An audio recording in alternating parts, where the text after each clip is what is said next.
بسم اللہ الرحمن الرحیم۔ ٹاپک ہے اختلاف۔ سب لوگوں کا ایک ہی دن تھا۔ قرآن کی آیت ہے سورہ یونس آیت نمبر 19 اور سورہ بقرہ آیت نمبر 213۔ پروردگار عالم نے سب سے زیادہ ذکر جو ہے امتن واحدتن کا جو ہے وہ بار بار قرآن میں ذکر کیا، ان کی آیتیں بیان کرتے ہیں۔ پہلے سورہ یونس آیت نمبر 19، اور سب لوگ تو پہلے ایک ہی امت تھے، پھر انہوں نے اختلاف کیا، اور اے رسول اگر تمہارے پروردگار کی طرف سے ایک بات قیامت کا وعدہ پہلے نہ ہو چکا ہوتا جس میں یہ لوگ اختلاف کر رہے ہیں، تو اس کا فیصلہ ان کے درمیان کب کا کر دیا گیا ہوتا۔ سورہ بقرہ کی آیت نمبر 213، کان الناس امتن واحدتن فبعث اللہ النبیین مبشرین ومنذرین وانزل معہم الکتاب۔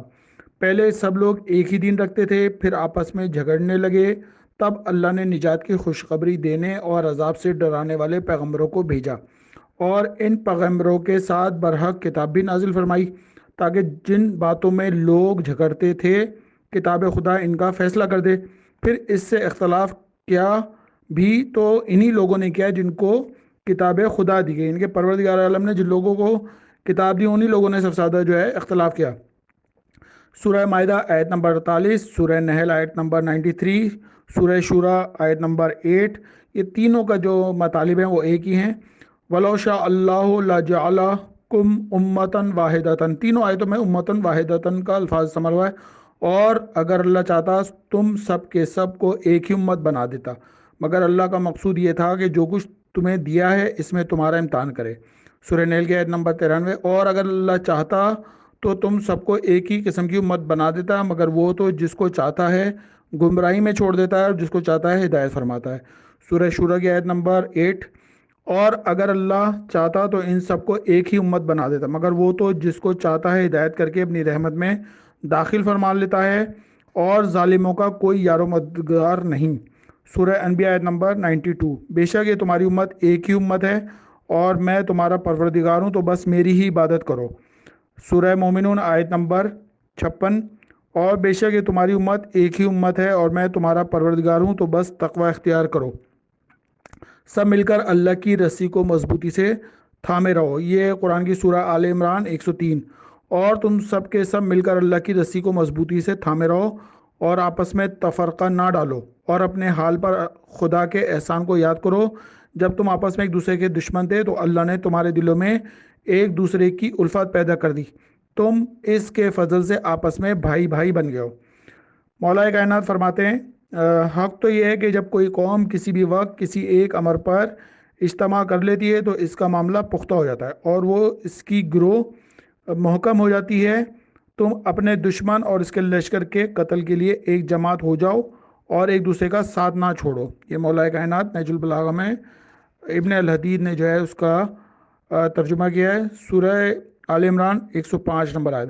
اور تم ان لوگوں جیسے نہ ہو جانا جنہوں نے آپس میں پھوٹ ڈال لی اور روشن دلیلیں آ جانے کے بعد بھی آپس میں اختلاف کیا، ایسے ہی لوگوں کے لیے بڑا بھاری عذاب ہے جن لوگوں نے اختلاف کیا۔ پروردگار عالم نے سورہ آل عمران 105 میں بیان کیا ہے، خدا کی قسم جس نبی کی امت نے اس کے بعد اختلاف کیا، اس امت کے اہل باطل کے اہل حق پر غالب آ گئے، سوائے ان کے جنہیں اللہ نے بچایا۔ جس امت نے بھی اپنے نبی کے بعد اختلاف کیا، اس کے اہل باطل اس کے اہل حق پر غالب آ گئے۔ یہ رسول خدا نے کنز العمال کی حدیث ہے۔ بے شک شیطان نے تمہارے لیے اپنی راہیں آسان کر دی ہیں، وہ چاہتا ہے کہ تمہارے دین کی ایک ایک گروہ کھول دے اور تم میں یکجائی کے بجائے پھوٹ ڈلوائے، بس تم اس کے وسوسوں اور جھاڑ پھونک سے منہ موڑے رہو، آپس میں اختلاف نہ کرو، کیونکہ تم سے پہلے جن لوگوں نے اختلاف کیا وہ ہلاک ہو گئے۔ پروردگار عالم قرآن میں فرما رہا ہے سورہ نام کی آیت نمبر 65، اے رسول کہہ دیجئے وہی اس پر اچھی طرح قدرت رکھتا ہے کہ تم پر عذاب تمہارے سر کے اوپر سے نازل کرے یا تمہارے پاؤں کے نیچے سے، یا ایک گروہ کو دوسرے سے بھڑا دے، اور تم میں سے کچھ لوگوں کو بعض آدمیوں کی سختی کا مزہ چکھا دے۔ ایک یہودی نے مولا کائنات سے کہا، ابھی تم لوگوں نے اپنے نبی کو دفن بھی نہیں کیا تھا کہ ان کے بارے میں اختلاف شروع کیا۔ مولا نے فرمایا، ہم نے ان کے بارے میں اختلاف نہیں کیا، بلکہ ان کے بعد جانشینی کے سلسلے میں اختلاف ہوا، مگر تم لوگ وہ ہو کہ ابھی دریائے نیل سے نکل کر تمہارے پیر بھی خوش نہ ہوئے تھے کہ اپنے نبی سے کہنے لگے ہمارے لیے بھی ایک ایسا خدا بنا دیجئے جیسے ان لوگوں کے خدا ہیں۔ تو موسیٰ نے فرمایا بے شک تم جاہل قوم ہو، میری امت کا اختلاف رحمت ہے، میری امت کا اختلاف رحمت ہے۔ رسول اللہ نے فرمایا، عبد مومن ایک انصاری تھے، اس نے رسول خدا کے بارے میں امام جعفر صادق علیہ السلام سے پوچھا، انا اختلاف امتی، میری امت کا اختلاف رحمت ہے؟ امام نے فرمایا ہاں ٹھیک ہے۔ میں نے عرض کیا اگر اختلاف رحمت ہے تو پھر اس کا اجتماع تو عذاب ہوا؟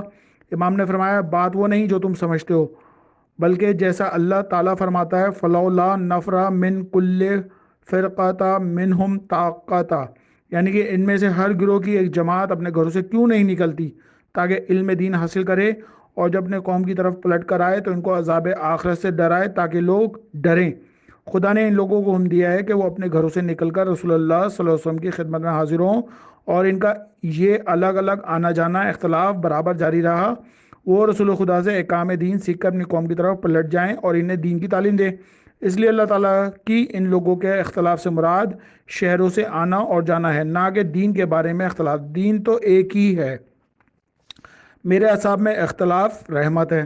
جماعت اور تفرقہ، اہل جماعت میں اور میرے پیروکار ہیں اگرچہ تعداد میں کم ہوں، یہی بات اللہ اور اس کے رسول کے امر کے تحت ہے۔ اہل تفرقہ میرے اور میرے پیروکاروں کے مخالف افراد ہیں، خواہ وہ تعداد میں زیادہ ہی ہوں۔ یہ مولا کائنات نے فرمایا، کنز المال کی حدیث ہے یہ۔ رسول اللہ صلی اللہ علیہ وسلم نے کہا کہ ان کی امت کی جماعت کے بارے میں سوال کیا گیا تو آپ نے فرمایا میری امت کی جماعت اہل حق لوگ ہیں، خواہ وہ تعداد میں کم ہی نہ ہوں۔ رسول اللہ صلی اللہ علیہ وسلم سے سوال کیا آپ کی امت کی جماعت کون ہے؟ فرمایا جو حق پر ہوں خواہ تعداد میں صرف 10 ہی ہوں۔